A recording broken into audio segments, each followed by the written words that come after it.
WhatsApp guys, आप सभी का ट्रेड टू वेल चैनल में फिर से स्वागत है। मैंने आज मंडे है और मैंने आज एक ट्रेड प्लान किया था निफ्टी में। ये देखिए प्रीमियम बहुत वोलेटाइल थे इसके निफ्टी के। अब इसने जो यहाँ पे क्लोजिंग की थी, पर मैंने चूंकि यहाँ पे ट्रेड नहीं लिया था क्योंकि मैं हमेशा रिटेस्ट के लिए रुकता हूँ और ये सब अनडिसीजन कैंडल है। देख रहे हैं आपको, कोई भी प्रॉपर क्लोज नहीं हुई। अब जैसे ये कैंडल जो क्लोज हुई लेकिन इसने हाई ब्रेक नहीं किया तो एसएल वैसे भी नहीं बनता। तो मैंने इस कंडीशन में एसएल के लिए वेट किया था। तो मैं बता रहा हूँ मैंने ट्रेड कहाँ लिया था निफ्टी में, इसको थोड़ा बड़ा कर देता हूँ। प्रीमियम वगैरह सब कुछ बढ़िया थे। तो जब मुझे कंफर्मेशन मिला 1 2 3 4 5 और ये रिटेस्ट, बस इस रिटेस्ट पे मैंने ट्रेड लिया था। और मेरा जो एसएल था, मैंने आपको बोला था मैं छोटे एसएल के साथ प्लान करता हूँ, तो 5 to 6 रुपीज का मेरा एसएल था। मैं आपको इसको प्रीमियम में भी दिखा देता हूँ ताकि आपको समझने में आसानी होगी किस तरीके से ट्रेड किया जाता है। भले ही लोगों ने आज पैसा बनाया हो, कुछ भी बनाया हो, ये मेरा जो था, मैं एट द मनी पे हमेशा काम करता हूँ। ये देखिए, ये जो दिख रही है आपको कैंडल को, और दिखा देता हूँ। ये देखिए, आप इसको बस ऐसे देखिए। ये मैं इसको थोड़ा सा और हाइड कर देता हूँ। ये देखिए, अब आप कहाँ ट्रेड लोगे? यहाँ ट्रेड लोगे, आपका एसएल ही कम से कम 20 पॉइंट का। और मैं इतने बड़े एसएल के लिए कभी प्लान ही नहीं करता हूँ कि मेरा टारगेट ही 1:5 1:6 है। मेरे को छोटे एसएल चाहिए होते हैं। अब अगर जैसे आप इसको और हाइड कर देता हूँ, अब देखिए, अब मान लो आपके सामने एक कैंडल बन गई। अब आप यहाँ प्लान करोगे इसके नीचे के एसएल के साथ, तो भी 20 पॉइंट का, तो मैंने यहाँ पे प्लान नहीं किया। मैं हमेशा छोटे एसएल के साथ प्लान करना कोशिश करता हूँ। अब आप आगे जाइए। ये देखिए, जो भी लोग फोमो में घुसे अपना कैपिटल ब्लो ऑफ करेंगे। अब ठीक है, अब बहुत सारे लोगों ने यहाँ प्लान किया होगा, वेल एंड गुड, लेकिन आप एसएल देखिए, 16 पॉइंट का एसएल। इतना बड़ा एसएल मैं कभी लेता ही नहीं हूँ। मेरे को हमेशा छोटे एसएल लेना पसंद है क्योंकि बड़े टारगेट मिले वो मेरे हाथ में नहीं है, लेकिन अपने छोटे एसएल रखना ये मेरे हाथ में है। तो मार्केट जब मुझे छोटे एसएल दिखाता है तभी मैं प्लान करता हूँ। अब देखिए, अब 1 2 3 4 5, 5 कैंडल बन गई। 3 कैंडल के बाद एक रिटेस्ट आता है, उसके बाद मार्केट कंटिन्यू होता है। मैं इसको जूम आउट कर देता हूँ। ये देखिए, ये प्रीमियम दिख रहा है आपको 126। ये मेरी एंट्री प्राइस थी और मेरा जो एसएल था इसी के नीचे का था। 125 समथिंग का मेरा एसएल था। ये 118, मतलब हार्डली 5 to 7 पॉइंट का मेरा एसएल था। ठीक है, इसके अगेंस्ट मेरा जो टारगेट था वो कम से कम 180 वगैरह था। मैं आपको इसके रिगार्डिंग जल्दी बता दूंगा। तो लेकिन अब क्या हुआ, आप देखिए मैंने कितने छोटे एसएल के साथ प्लान किया था और मेरा जो टारगेट था 180 था, मतलब 1:6।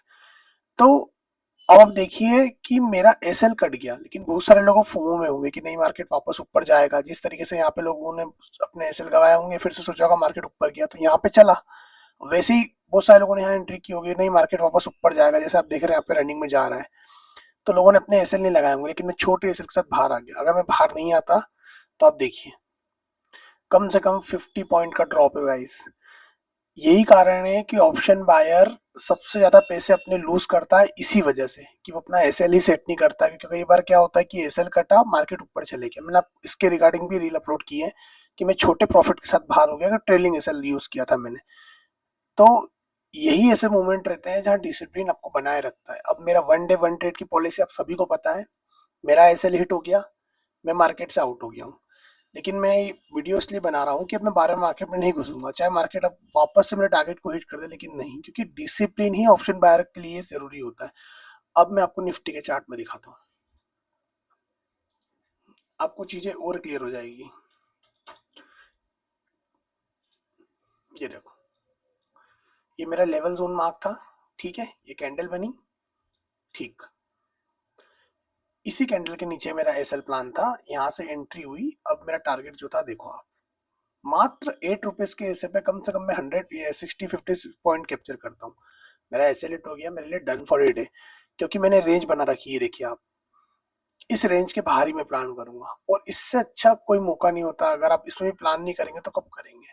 मेरा एसएल गया, नो डाउट, मुझे कोई दिक्कत नहीं है एसएल लेने में, बस मेरे छोटे एसएल जाना चाहिए। बड़े टारगेट में के लिए हमेशा प्लान करता हूँ।